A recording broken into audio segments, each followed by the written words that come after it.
The graph below models Craig's trip to visit his friend in another state.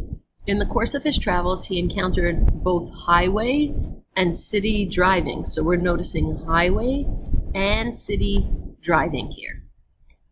Based on this graph, during which interval did Craig most likely drive in the city, and explain your reasoning. So if you know that there's highway driving and city driving, driving will be shown where his miles traveled increases. So here he's driving from B to C, he obviously stopped or is resting.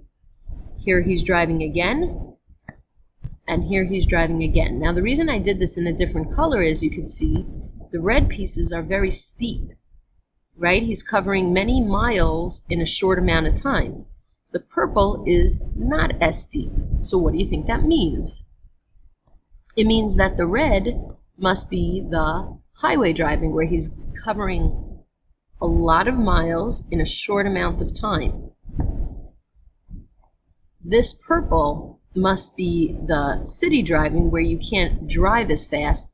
So in the same amount of time, he's covering a lot less miles. Okay, so during which interval did he likely drive in the city? That would be from D to E. And you'll explain your reasoning that we see it's not as steep. We're not covering as many miles per hour as he was covering on the highway, where he could obviously drive a lot faster. Explain what might have happened in the interval between B and C. Okay, so because he did not increase his miles traveled at all, he wasn't traveling. So maybe he stopped for a break, stopped for lunch, stopped somewhere, but he let 2 hours pass, or wait, it's from 2 to 3.5. So for an hour and a half, he stopped somewhere and wasn't driving. Okay, last question. Determine his average speed to the nearest tenth of a mile for the entire trip.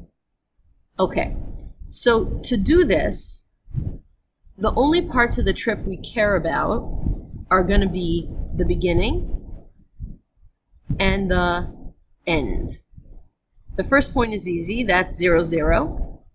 And the last point is that at 7 hours, he covered a total of, let's go across to the y-axis, in between 220 and 240 is 230 miles per hour. So either we could do this informally and just say rate of change is where you do the distance covered, 230 minus 0 is 230, over the time, 7 minus 0, 7 hours passed, so 230 divided by 7. If you wanted to think of it more formally, we could call this x1, y1, and these coordinates x2, y2, and use the slope formula, y2 minus y1 over x2 minus x1. But you'll notice that does exactly the same. It's still 230 minus 0, and on bottom is still 7 minus 0. Either way, we need to do 230 divided by 7. We get 32.85714. Okay, we wanted this to the nearest tenth. The tenths place is that first spot right after the decimal.